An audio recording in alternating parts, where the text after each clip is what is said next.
지금까지 사사기를 공부하면서 사사기가 갖고 있는 메시지가 우리가 생각하는 것보다 그 요점이 얼마나 크게 달랐는가 하는 것을 8강의에서도 많이 느꼈을 것입니다. 그리고 놀랐을 것입니다. 오늘도 여전히 사사기가 우리에게 주는 메시지를 추적하는 가운데 이 기드온 사건을 보면서 기억해야 할 점은 다음과 같은 것입니다. 기드온, 그러면 우리들은 어떤 모습을 마음속에 심어두고 있을까요? 300명의 군사를 데리고 미디안 군사를 물리친 하나님의 용사, 이렇게 우리 마음속에 기억되어 있을 것입니다. 제가 초등학교 다닐 때 저하고 같은 교회 다닌 학생 중에 이름이 기드온이라는 학생이 있었습니다. 김씨였는데 한문까지 가능하게 하기 위해서 김기돈이라고 이름을 지었습니다. 그 부모님께서는 기드온의 신앙을 매우 흠모하여 아들에게 기드온이라는 이름을 붙이기까지 했습니다. 그렇게 할 수 있습니다. 그동안 저와 함께 성서 강의를 꾸준히 해와서 이제는 감을 잘 잡고 있다고 생각합니다. 우선 기드온은 영웅도 위인도 아닙니다. 우리가 아는 것 같이 기드온은 하나님 앞에 믿음의 용사였고 그런 하나님을 의지하여 힘을 낸 위인이었다고 생각하는 것은 왜 그렇게 만들어졌는지 모를 이상한 이야기거리가 되고 말았습니다. 저도 물론 어렸을 때는 그렇게 배웠습니다. 믿는 가정에서 태어나서 어려서부터 주일학교에 다녔기 때문에 기드온 이야기라고 하면 누구보다도 더 많이 듣고 또 배우고 알았습니다. 유년 주일학교 중고등부를 거치면서 언제나 많은 상을 타려면 성서 퀴즈 대회에서 1등을 해야 합니다. 그런데 거기에는 답을 맞춰야 하는 문제로 예외 없이 나오는 인물들이 있습니다. 기드온, 삼손, 엘리야, 다윗, 사무엘, 이러한 사람들은 늘 등장하는 사람들입니다.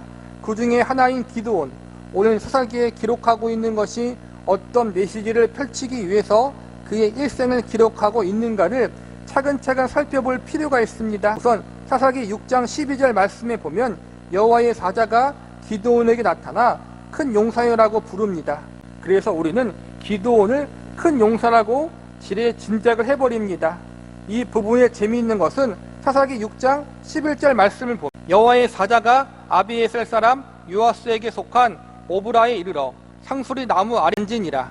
마침 요아스의 아들 기드온이 미디안 사람에게 알리지 아니하려 하여 밀을 포도주 틀에 타작하더니, 우선 하나님께서 요아스의 아들 기드온에게 나타나는 장면이 상당히 희사적입니다. 미디안 사람들은 추수할 때가 되면 이스라엘 지경을 넘어 쳐들어옵니다. 농사를 지을 때는 가만히 있다가 추수 때가 되면 쳐들어오는 굉장히 약은 족속들입니다. 그 사람들 몰래 감추어 놓은 밀을 혼자 타작을 하는데 우리가 아무리 농사를 안 지어 봤어도 이 정도는 상식입니다. 타작이란 알맹이를 따로 떼어 놓는 일입니다. 그것은 넓은 마당에서 하는 작업입니다. 그러나 포도주 틀이란 밀배된 장소에다 설치하고 포도를 짜는 기계입니다. 이 물질이 들어가면 안 되는 작업이기 때문입니다.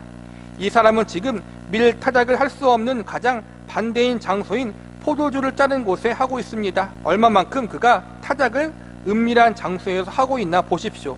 제 생각에는 곡식단을 두들겨서 타작을 하고 있는 것 같지는 않습니다. 상상컨대 면도칼로 하나씩 까고 있지 않았는가 생각됩니다. 그런데 여호와의 사자가 나타나서 이렇게 말합니다. 큰 용사여, 이것이 이상하게 들리지 않습니까? 이것은 망신스러운 일입니다. 이방인들이 이스라엘 백성들을 쳐들어와서 그들이 추수한 걸 다 몽땅 훔쳐갔다라는 거예요, 매년. 그러니까 이스라엘 백성들이 어떻게 해요? 겁나니까 모두가 이제는 산 깊은 곳에 몰래 들어가 숨었고 추수를 하면은 그 산 동굴이나 그런 은밀한 곳에 숨겨놨어요. 이제 추수하는 것들을 조금씩. 그러니까 원래 타작마당 넓은 곳에 가서 곡식들을 타작해야지 밀이나 보리의 껍데기가 날아가잖아요. 바람에. 그렇죠? 타작해야지, 쳐야지. 그러니까 넓은 곳에서 해야 되는데 지금 은밀한 곳, 포도주 틀을 짜는 그 좁은 장소에서 몰래 조금씩 하고 있었다라는 거예요. 숨어서. 우리가 생각한 것만큼 기드온이 대단한 사람이 아니었다라는 거예요. 천사가 나타나서 큰 용사라고 말한 것은 정말 큰 용사라서 말하는 것이 아니라는 거예요. 기드온이 믿음이 좋아서 큰 용사로 쓰임받은 것이 아니라, 뒤에도 배우겠지만 기드온은 계속 하나님을 시험해요. 겁나니까. 내가 할 수 있나 없나? 여러분, 하나님을 시험한다라는 거예요. 이렇게 믿음이 부족한 기드온이고 겁 많은 기드온이었는데 하나님이 함께 하시고 그를 들어 쓰시니까 기드온이 큰 믿음의 용사가 되었다. 초점이 누구에게 있는 거예요? 기드온의 믿음이 있는 거예요? 아니면은 믿음이 부족한 기드온을 쓰신 하나님이에요? 하나님이죠? 우리 그 점을 늘 기억하라는 거예요. 신앙생활도 마찬가지예요. 이게 제목이 구원의 즉각성과 점진성이잖아요.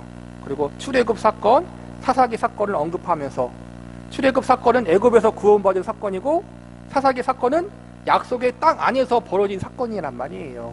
그러니까 즉 하나님의 백성이라고 이미 인정받은 백성들 사이에서 일어난 일들을 지금 이야기하는 거란 말이에요. 하나님의 백성들이 하나님 백성답게 살지 못할 때에는 어떻게 해요?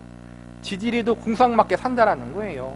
고통받고 어려움 당하고 믿지 않은 사람들에게 핍박당하고 이게 믿음을 지키기 위해 당하는 것이라면 괜찮은 건데 그게 아니라 믿음의 사람들 하나님의 백성들이 이방인들과 똑같이 살다가 그렇게 고난당했다라는 거예요. 출애굽 사건, 세계 최강국이었던 애굽을 하나님이 10가지 재앙으로 물리친 사건이잖아요. 그 위대한 하나님이 이스라엘 백성들과 함께 하는데 이스라엘 백성들의 광야 40년은 뭐예요? 원망과 불평이었어요. 지금 사사기도 마찬가지예요. 약속의 땅에 이미 들어와 있어요. 여호수아의 전쟁을 통해서 약속의 땅을 쟁취했어요. 적과 꿀이 흐르는 땅에 살고 있는데도 하나님의 백성답게 살지 못하고 원망하고 불평하고 불신하고 우상을 섬기다가 이렇게 고난받게 되었다라는 거예요. 구원받은 하나님의 백성이 구원받은 백성답게 살지 못할 때에는 이렇게 궁상맞게 살 수밖에 없다라는 거예요. 이미 그 위대한 기적의 역사들을 경험했는 백성임에도 불구하고 중요한 건 그래서 뭐예요? 하나님이 누구신가, 그 하나님이 어떠한 분이신가를 바르게 알고 그 하나님을 전적으로 의지해야 된다는 거예요. 신자의 싸움이 바로 거기에 있는 거란 말이에요. 이 점을 잊지 말라는 거예요. 혹시 누가 볼세라 숨어서 몰래 나다를 까고 앉아있는데 큰 용사요? 그러니까 이게 무슨 망신입니까? 그래서 사사기 6장 13절에 기드온의 대답이 의미심장합니다. 기드온이 그에게 답하되 나의 주여 여호와께서 우리와 함께 계시면 어찌하여 이 모든 일이 우리에게 미쳤나이까? 또 우리의 열조갈직이 우리에게 이르기를 여호와께서 우리를 애굽에서 나오게 하신 것이 아니냐 한 모든 이적이 어디 있나이까? 이제 여호와께서 우리를 버리사 미디안의 손에 붙이셨나이다. 이 말씀은 기드온이 울부짖고 있는 말씀일 수도 있습니다. 드디어 하나님을 만나서 하나님 이렇게 내버려 두십니까? 이렇게 안타까운 울부짖음일 수 있습니다만 저에게는 이렇게 보입니다. 그가 창피를 당하고 얼마나 수치스럽게 보였겠습니까? 자기 수치를 가리기 위해서 튀어나온 것은 이 불평밖에 없습니다. 하나님 저도 어지간하면 이런 사람이 아닙니다. 그러나 생각해 보십시오. 하나님이 온통 우리 민족을 이 민족의 손에 맡겨서 이토록 압박을 당하게 해 옴짝달싹 어쩔 수가 없는데 저더러 혼자 어쩌란 말입니까? 그러니 타작도 숨어서 겨우 할 수밖에 없지 않습니까? 그런데 이렇게 약을 올리시면 저보고 어쩌라는 말입니까?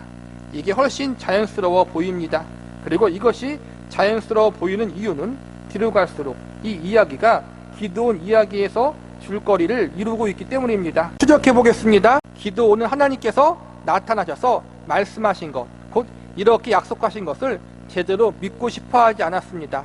사사기 6장 15절에 보면 기드온이 그에게 대답하되 주여 내가 무엇으로 이스라엘을 구원하리이까? 보소 나의 집은 므낫세 중에 극히 약하고 나는 내 아비 집에서 제일 작은 자니이다. 이런 불만에 대한 하나님의 답은 단 하나입니다. 여호와께서 그에게 이르시되 내가 반드시 너와 함께하리니 내가 미디안 사람 치기를 한 사람 치듯 하리라. 기드온은 다른 사람보다 잘났기 때문에 용사인 것이 결코 아닙니다.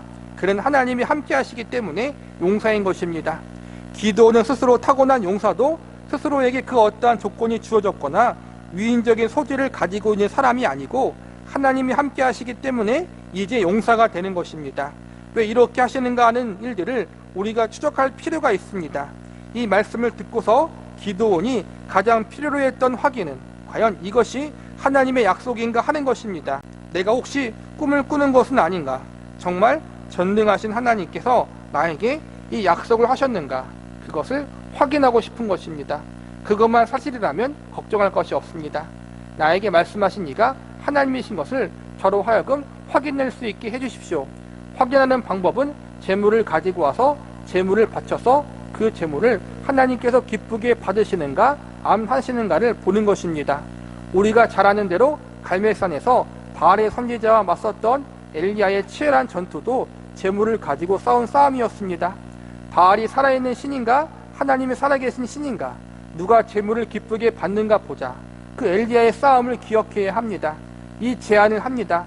사사기 6장 20절에 보면 하나님의 사자가 그에게 이르되 고기와 무교전병을 가져 이 반석 위에 두고 그 위에 국을 쏟으라.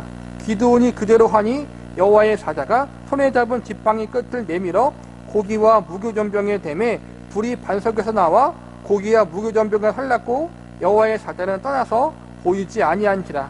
반석 위에 고기를 놓고 국을 그 위에 부었더니 여호와의 사자가 지팡이로 가리켰습니다. 당연히 지팡이에서 불이 나올 것이라고 예상합니다. 그러나 본문은 반석에서 나왔다고 합니다. 무엇 때문에 지팡이를 들어서 가리켰을까요? 우리의 상식이라면 지팡이로 가리키면 지팡이에서 불이 나와야 맞습니다. 반석에서 불이 나올 것이라면 지팡이를 들어 가리킬 필요가 없습니다. 기드온은 바로 이 역할을 하기 위해서 있는 것입니다. 성세에 쓰이는 어떠한 위인도 그로부터 불이 나오는 존재는 없습니다. 지팡이로 쓰이는 존재밖에 없습니다. 어떤 사람도 지팡이에 불과합니다. 불은 하나님에게서만 나옵니다. 기드온이야말로 이 사건을 위하여 준비된 참 보잘것없는 지팡이 노릇을 하기 위해 선택받은 사람입니다. 기드온의 전생애가 이것 하나를 메시지화하기 위해서 있는 것입니다.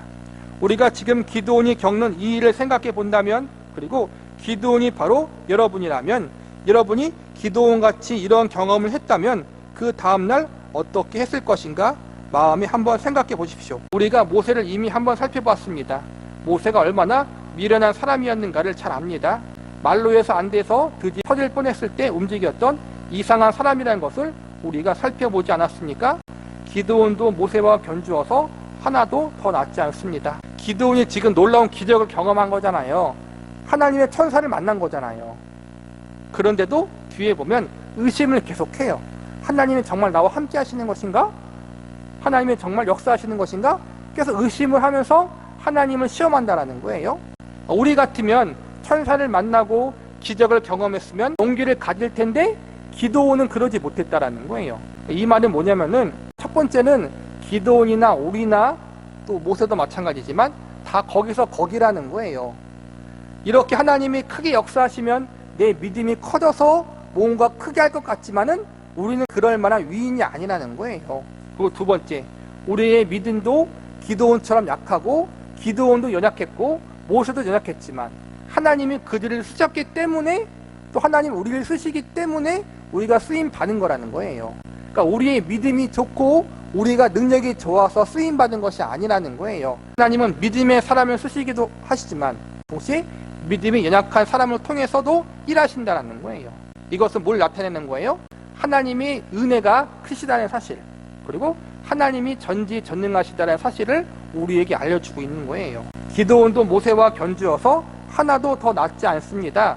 어찌 성서에는 미련한 사람만 있는지 모릅니다. 그래서 우리가 얼마나 위로가 되는지 모릅니다.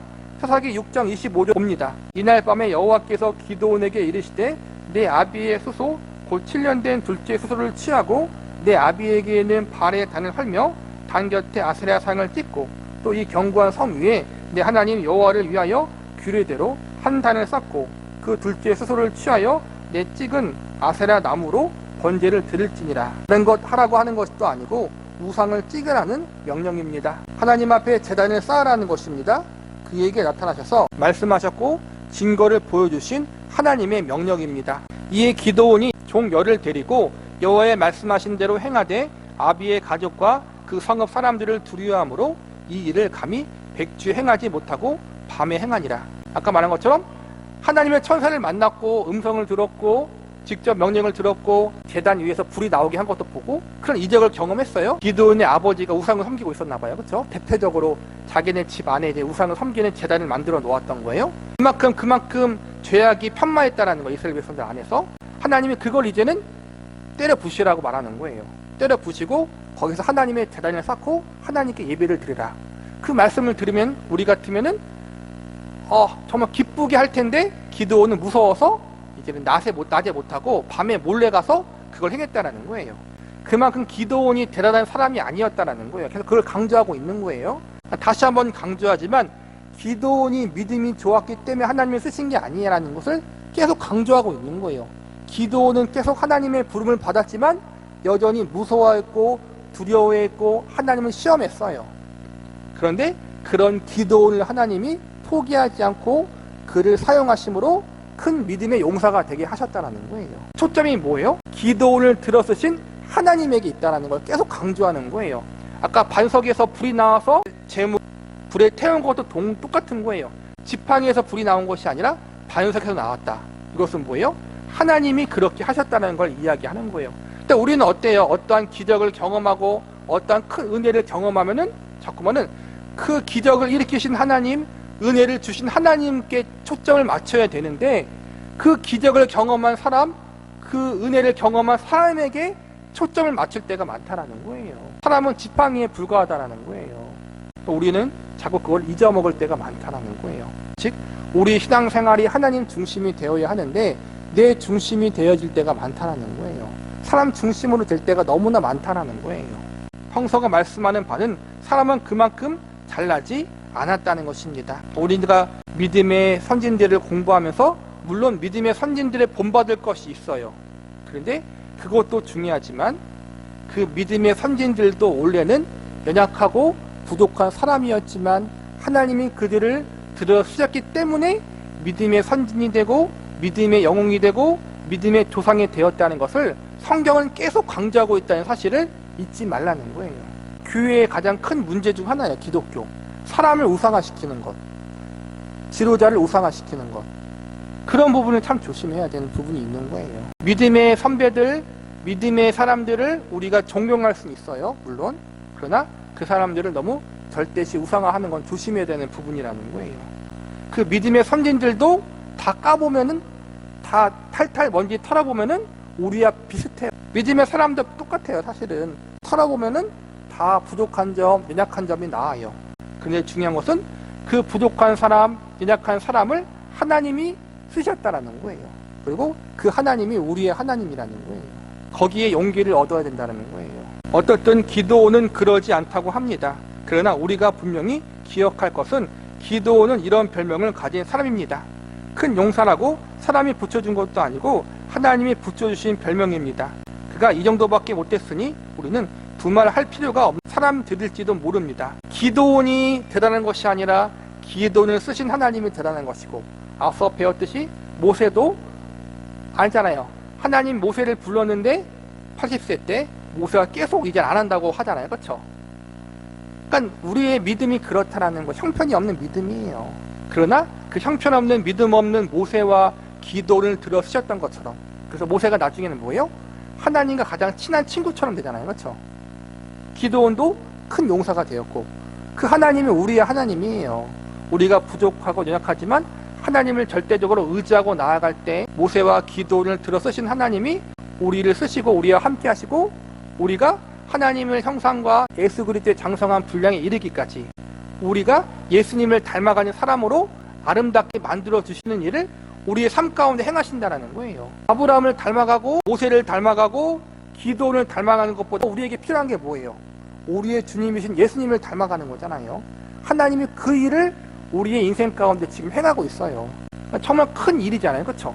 우리는 할 수 없지만 하나님이 그걸 위해서 우리의 삶을 지금도 간섭하고 있다는 사실을 기억하면서 여러분께서 너무 낙심하지 말고 너무 두려워하지 말고, 이들을 사용하신 하나님이 우리와 함께하고 계시고 우리가 그들보다 더 아름답게 예수님을 닮아가는 사람들로 만들고 있는 작업을 지금 하고 있다는 사실을 기억하면서 여러분께서 더 용기를 내시고 또 하나님을 의지하고 바라보고 사랑할 수 있는 자리에까지 나아갈 수 있기를 바라겠습니다. 사사기 6장 28절을 보십시오.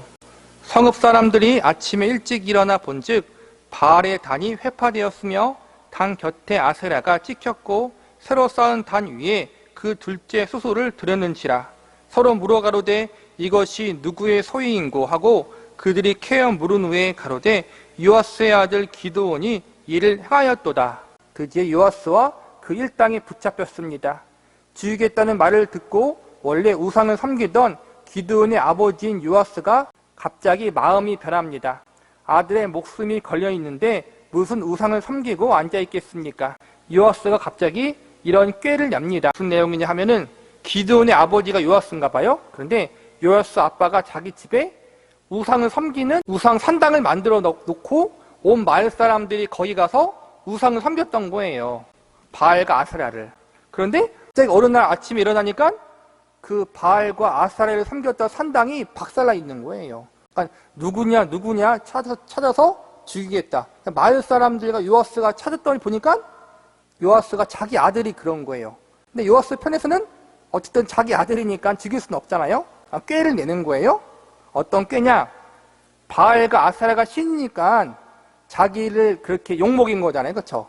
그를 섬기는 산당을 부쉈으니까. 신을 대신해서 벌하는 것이 아니라 그 아세라와 바알 자신이 자신들을 위해서 자신을 망신 준 이 기드온을 죽여야 된다는 거예요. 신에게 맡기자. 그렇게 말하는 거란 말이에요. 너희들이 왜 바알을 위해서 화를 내는가? 그는 신이 아닌가?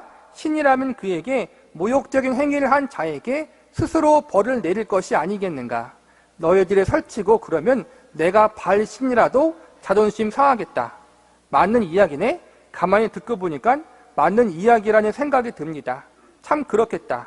여롯바알이라고 기드온에게 별명만 붙여주고 모두들 물러서서 기다립니다. 여롯바알이라는 말은 바알의 원수라는 뜻입니다. 바알이여, 저 기드온을 빨리 잡아 죽이십시오. 그런데 아무 일도 안 생깁니다. 이 일을 통해 가장 큰 영적인 이익을 본 사람은 기드온입니다. 기드온 쪽에선 그가 행하신 일에 하나님이 어떻게 보호하셨는가가 그만 아는 비밀로서 경험되는 것입니다. 바알과 아세라가 거짓신이잖아요. 그러니까는 기드온이 그 거짓신을 욕보여도 그 거짓신은 기드온을 죽일 수가 없어요. 가짜 신이니까. 그렇죠? 이 사건을 통해 기드온은 하나님 명령을 듣고 처음에 무서웠어요. 그래서 밤에 몰래 가서 그 일을 행했다라는 거예요. 근데 이 일을 통해 이제는 기드온이 어떠한 용기를 얻었겠어요? 하나님이 살아계시는구나. 바알과 아세라는 가짜 신이었구나. 그걸 알게 되는 계기가 되었을 거란 말이에요. 기드온은 사실 이 일을 행할 때 목숨을 걸긴 걸었습니다만 그렇게 했던 것은 그가 이 일을 할 때 우리가 생각하는 것만큼 그가 하나님을 믿는 자리에 있지 않았다는 뜻이 됩니다. 하나님이 정말 살아계시고 나를 보호하시는구나. 그래서 사사기 6장 33절에 보면 때 미디안 사람과 아말렉 사람과 동방 사람들이 다 모여 요단을 건너와서 이스라엘 골짜기에 진을 친지라. 여호와의 신이 기드온에게 강림하니 기드온이 나팔을 불매 아비에셀 족속이 다 모여 그를 쫓고 기드온이 또 사자를 온 므낫세에 두루 보내매 그들도 모여서 그를 쫓고 또 사자를 아살과 스브론과 납달리에 보내매 그 무리도 올라와서 그를 영접하더라. 모든 백성을 불러 모아 전투를 준비했습니다.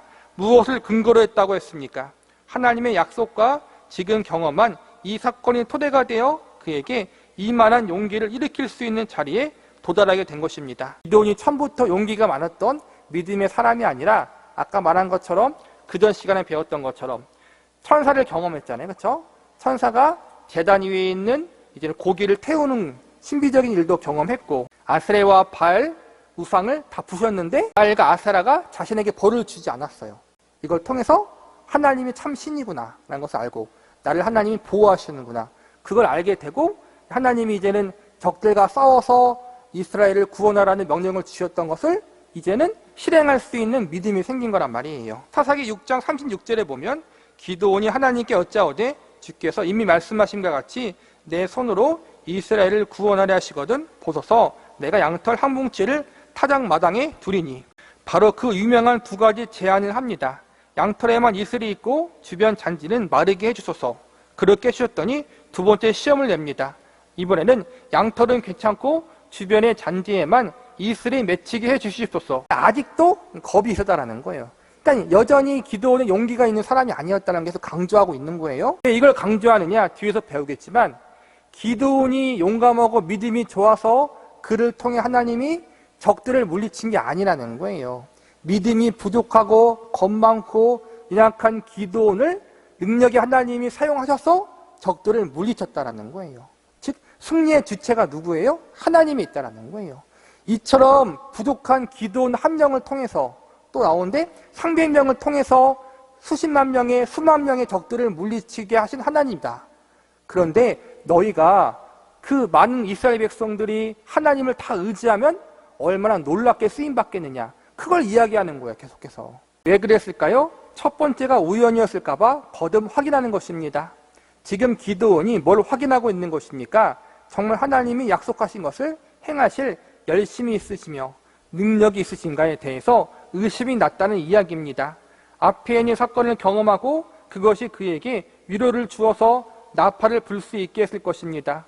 모아놓고 나자 갑자기 또 한심해졌던 모양입니다. 다시 한번 물어봅니다. 사사기 7장에 가면 이렇게 나옵니다. 7장 1절입니다. 여롯바알이라 하는 기드온과 그를 돕는 모든 백성이 일찍이 일어나서 하롯셈 곁 진쳤고 미디안에 치는 그들의 북편이요 모레산 앞 골짜기에 있었더라. 여기서 재미있는 일이 나옵니다. 여호와께서 기드온에게 너무 사람이 많구나, 싸우기 싫은 사람은 돌아가라고 해라. 그래서 할 수 없이 싸우기 싫은 사람은 돌아가라고 합니다. 본문에 안 나타났지만 나중에 나타납니다. 22,000명이 돌아가고 10,000명이 남습니다. 처음에 32,000명이 왔는데 22,000명이 돌아가고 10,000명만 남았습니다. 그러니까 처음에 꽤 많이 왔죠. 32,000명이 왔는데 하나님이 많다라고 해가지고 계속 줄이시는 거예요. 몇 명이 남아요? 300명이 남아요. 100분의 1만 남은 거란 말이에요. 하나님이 일부러 어떻게 하냐? 점점 어렵게 일을 만드시고 계시는 거예요. 왜 그럴까요? 뒤에서 배우겠지만 인간이 했다라고 여길 수 없게끔 하나님이 지금 만드시고 있다는 거예요. 32,000명으로 혹은 10,000명으로 싸워서 이겼으면은 그래도 10,000명이 있었으니까 300명이 있었으니까 이겼겠지, 그렇게 생각할 수 있잖아요. 그런데 300명 갖고 수만 명의 적들과 싸워서 이겼다라면은 그거는 정말 하나님이 하신 거예요. 그렇죠? 그걸 하나님이 알려주시기 위해서 이렇게 하신 거란 말이에요. 잘 생각해 보십시오. 32,000명이 있을 때에도 그 인원으로 얼마나 자신이 없었는지 양털을 가지고 하나님을 시험했던 기드온입니다. 그런데 하나님께서 기드온에게 보내라고 해서 22,000명이 가고 10,000명만 남자, 아직도 많다, 하수로 가서 물을 먹여 엎드려 핥아 먹는 자는 보내고 손으로 또 마시는 자는 남게 하라. 이게 어떻게 먹는 방법이 문제가 아니라 하나님 편에서는 뭐가 문제예요? 가장 적은 숫자의 사람을 뽑으셨다라는 거예요. 뽑으시려고 계획하셨다라는 거예요. 사사기 7장 4절에 여호와께서 또 기드온에게 이르되 백성이 아직도 많으니 그들을 인도하여 물가로 내려가라. 거기서 내가 너를 위하여 그들을 시험하리라.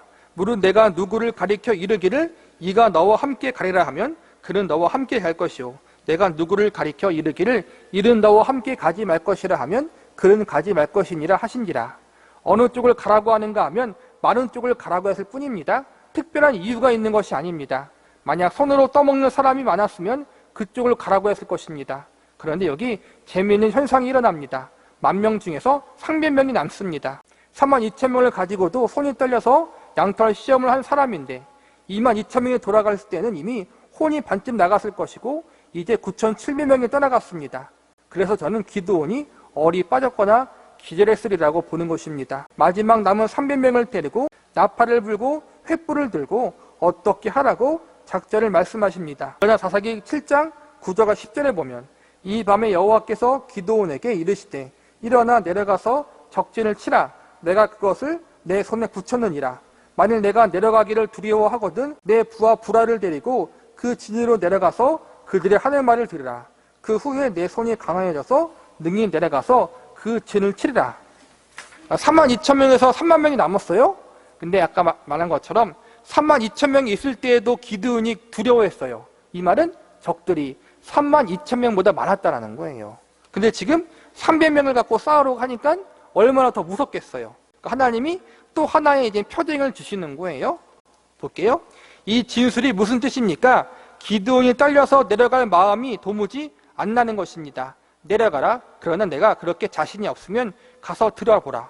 내가 자신이 생길 일을 주마. 그래서 내려갔더니 사사기 7장 12절에서 미디안 사람과 암멜렉 사람과 동방의 모든 사람이 골짜기에 누웠는데 메뚜기의 중다함 같고 그 약대 무수함이 해변의 모래수다함 같은지라. 기드온이 그곳에 이른즉 어떤 사람이 그 동무에게 꿈을 말하여 이르기를 내가 한 꿈을 꾸었는데 꿈에 보리떡 한 덩어리가 미디안 진으로 굴러 들어와 한 장막에 이르러 그것을 쳐서 무너뜨려 엎드려뜨리니 곧 쓰러지더라. 그 동무가 대답하여 가로되 이는 다른 것이 아니라 이스라엘 사람 요아스의 아들 기드온의 칼날이라. 하나님이 미디안과 그 모든 군대를 그의 손에 붙이셨느니라 하더라. 우리가 만약 이 말을 들었다면 기분이 돌아왔겠습니까? 우리가 기드온이었는데 가서 이 말을 들었습니다. 어떤 기분이었을까요? 와, 사실이구나, 좋다. 가벼운 발걸음으로 재빨리 돌아와서 다 모여라, 이놈들을 짓밟자. 같은 이야기입니다. 그 많은 적들이 몰려와서 지금 적들이 무슨 이야기를 하는 거예요? 자기들이 그 적은 이스라엘 백성들에게 질 것을 이야기하고 있었다는 거예요. 그게 하나의 표징이었던 거예요. 하나님이 그렇게 하신다는 걸 알려주신 거예요. 그래서 기드온이 용기를 내고 하나님 말씀에도 순종을 한 거예요. 사사기 7장 15절에 기록한 말씀은 조금은 음미해 볼 만한 반응이 적혀 있습니다. 기드온이 그 꿈과 해몽하는 말을 듣고 경배하고라는 내용이 있습니다. 이 경배하고라는 말 때문에 제가 그토록 앞부분을 극화시켰던 것입니다. 이 말이 과연 하나님께서 이 민족을 내 손에, 이 적들을 내 손에 붙이겠구나 하는 담대함을 일으키기 이전에, 약속이 확실함 이전에 기드온이 흔들리는 마음 때문에 말씀을 주셨다는 것이 더 근본적인 이유입니다. 이들을 치겠다는 말씀은 이미 앞에서 다 해주셨습니다. 지금 이 말씀은 하나님께서 정말 칠 것이다라는 것을 확인하는 작업에서 하나님의 약속의 확실성 때문이 아니라 떨고 있는 기드온 때문에 굳이 한 번 더 만들어주신 보너스 같은 경험이라는 것입니다. 계속 강조하지만 기드온은 주저했다라는 거예요. 하나님이 전쟁에서 싸우라, 이기겠다라고 말씀하셨는데 기드온은 겁나서 섣불리 그렇게 나가지 못하고 주저하고 있었는데 하나님이 계속 지속적으로 표징을 보여주심으로 기드온의 두려운 마음을 다잡아 주셨다라는 거예요. 즉 여기서도 뭐예요? 기드온이 처음부터 믿음의 용사가 아니었다라는 걸 알려주고 있는 거예요. 떨고 있는 기드온을 위하여 만들어주신 하나의 사건이기 때문에 그는 특별히 경배하고 그 문제에 대해서 각별한 감사를 하고 돌아옵니다. 왜 기드온 사건에서 기드온을 위대한 유인이나 잘난 영웅으로 묘사하지 않고 오히려 자꾸 이런 식으로 그를 평가절하하거나 깎아내리는 내용들이 중간중간 들어있는가 하는 것입니다. 결론을 내려놓고 추적하도록 하겠습니다. 싸움을 싸우는 모습이 결론적으로 어떻게 나오는가 하면 기드온이 남은 300명을 셋으로 나눕니다. 이 산에 100명, 저 산에 100명, 또 다른 산에 100명 이렇게 배치합니다. 여호와여 칼이여, 기드온의 칼이여. 이렇게 소리를 치자 적군들이 깜짝 놀라 일어나서 자기들끼리 치고 죽이고 법석이다가 다 도망갔습니다. 사람이란 단순한 법이어서 우리는 늘 이렇게 생각해버립니다. 작전 한번 제대로 끝내줬다? 이건 그냥 손자병법이요. 딱 제갈공명이다. 성서가 지금 이 전투를 묘사하는 이유는 이 싸움이 승리를 하기는 했지만 과연 손톱만큼이라도 승리할 요소가 이스라엘 백성들에게 있는가라고 지적하는 것입니다. 그러니까 다시 또 계속 강조하는 거예요. 300명이 거의 3만 명이 넘는 적들 주위에서 그렇게 소리치고 횃불 든다고 해서 그게 크게 위협이 되지 않는다라는 거예요. 근데 하나님이 역사하시니까 적들로 하여금 혼란스럽게 만들었고 적들을 물리칠 수 있도록 하신 거란 말이에요. 즉 기드온과 기드온의 300명 용사가 되라는 것이 아니라 그 적은 무리와 겁 많은 기드온을 사용하셔서 적들을 물리친 하나님이 대단하신 분이라는 것을 계속 강조하고 있다는 거예요. 처음에 제가 지적한 것이 있습니다.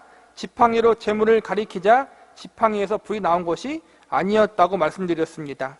이처럼 항아리, 나팔소리, 횃불들은 다 지팡이에 불과한 것입니다. 불은 반석에서 나옵니다. 반석에서 불이 나올 때 하나님께서 지팡이로 지적하게 함으로써 이 일이 무슨 사건인가를 형태화하는 것을 우리에게 요구하십니다. 그런데 우리는 자꾸 지팡이로 가리키자 불이 나왔다고 그게 무슨 요술 지팡이인 줄 알고 신주 모시듯 합니다. 그러나 아닙니다. 그러니까 어떠한 체험, 어떠한 기적적인 경험이 그걸 통해 뭔가 대단한 것이 일어난 것이 아니라는 거예요. 하나님이 대단하고 하나님이 하신 것. 그러니까 우리의 초점, 우리가 바라보고 의지하고 유일하게 신뢰할 분은 하나님밖에 없다라는 거예요. 자꾸 하나님 때문에 발생한 어떠한 현상에 우리가 집중하지 말자는 거예요. 하나님께 집중하자라는 거예요. 기드온도 그렇고 그의 300명도 그렇습니다. 왜 300명인가 하면 300명으로 이기고 나면 말이 안 됩니다. 3만 명이 가서 이겼다면 혹 이야기가 될 것입니다. 3만 명이 30명을 쫓았다. 이것은 이야기가 됩니다. 그렇습니까? 언제 다 하겠습니까? 그 많은 사람을. 정육점에서 덩어리 고기를 10근 정도 사와 집에서 썰어본다고 합시다. 팔이 빠질 정도로 힘들었을 것입니다. 성세 진수라는 말씀은 말이 되지 않은 숫자까지 줄여버리는 것입니다. 어떻게 가늠해보거나 도무지 상상할 수 없는 수단으로 그들을 동원하는 것입니다. 항아리, 횃불, 나팔이 그렇습니다. 이런 것들은 전쟁에 아무런 도움이 안 되는 것입니다. 그것도 3대로 나누어 조각조각 흩어져 싸웁니다. 그러니 이 싸움에 그들은 전혀 직팽인에 불과한 것입니다. 기드온도 그렇고 300명도 그렇습니다. 그러므로 기드온과 300명은 무엇 때문에 쓰이는 것인가? 그것은 이들이 쓰임으로써 이들이 했을 리가 없다는 것이 이들이 했을 리가 없다라는 것이 가장 잘 증명될 사람들이라는 것입니다.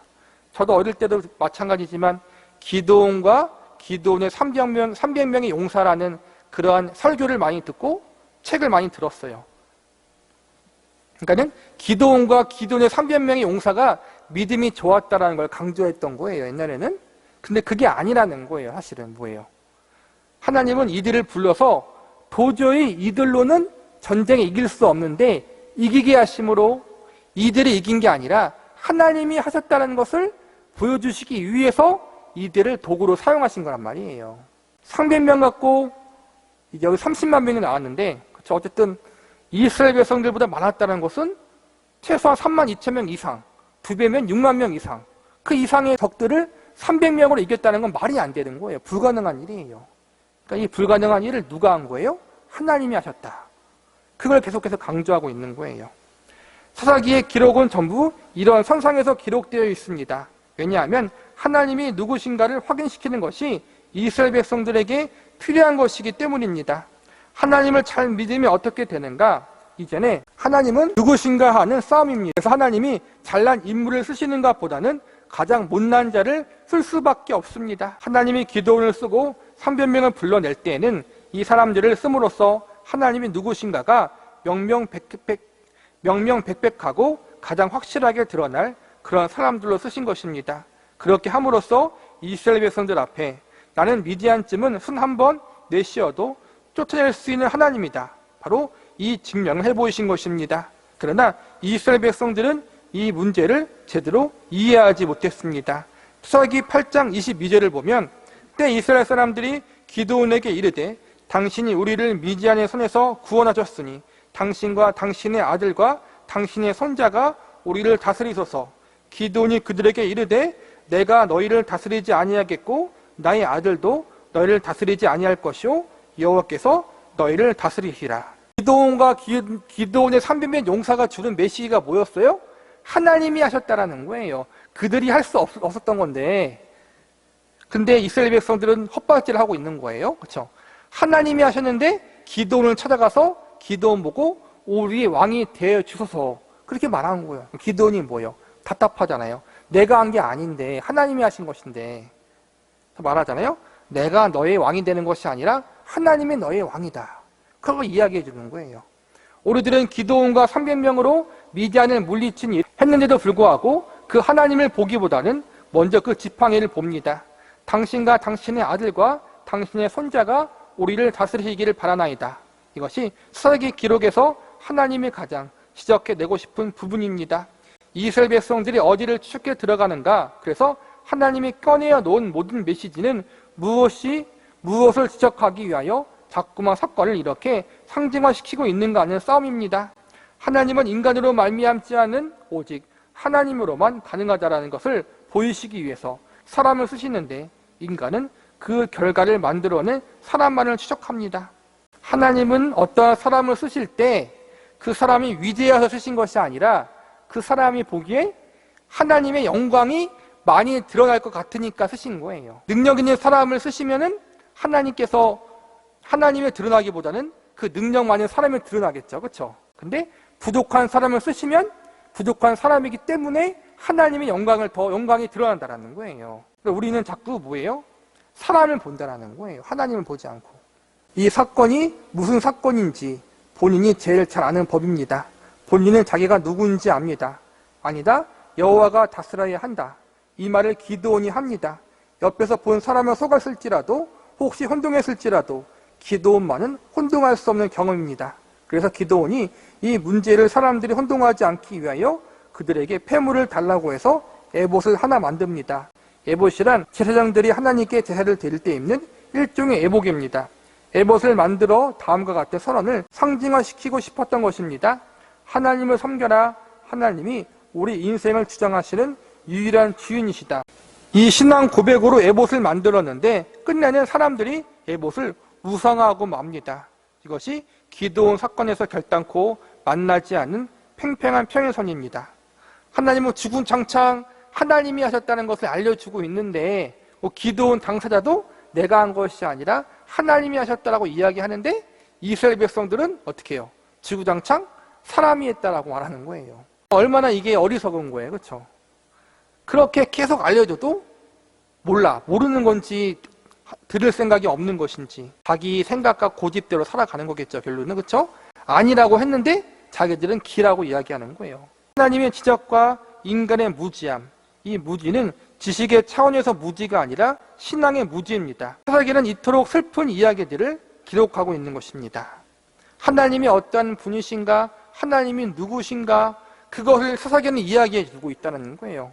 하나님이 창조주이시고 그들의 구원자시고 그들의 왕이시다라는 걸 알려주고 있는데 이스라엘 백성들은 자꾸만 그것을 이해하지 못하고 자꾸 인간, 하나님께 쓰임받은 인간, 거기에만 초점을 맞추고 있다는 거예요. 그래서 그들은 깨닫지 못하고 계속해서 반복적으로 타락할 수밖에 없어요. 인간을 바라보고 세상을 바라보니까는 타락할 수밖에 없는 거잖아요. 이 싸움에서 이스라엘 백성들은 실패한 거예요. 우리도 마찬가지예요. 우리도 신앙생활을 하면서 하나님을 바라보고 하나님을 의지하며 나아가야 하는데 자꾸 다른 것을 의지할 때가 많다는 거예요. 사람을 의지할 때도 있고 내 경험과 내 체험을 의지할 때가 있고 내 지식과 내 재능을 의지할 때가 있고 그렇죠 여러분? 우리는 이러한 점들을 조심해서 늘 나를 점검하는 사람, 말씀 앞에 나를 점검하고 나는 정말 하나님 앞에 올바르게 서 있는 것인가, 나는 하나님을 바르게 알아가고 있는 것인가를 늘 점검하는 우리들이 되어야 해요. 안 그러면은 우리가 이스라엘 백성들처럼 넘어질 수밖에 없고 오해할 수밖에 없고 왜곡할 수밖에 없는 거란 말이에요.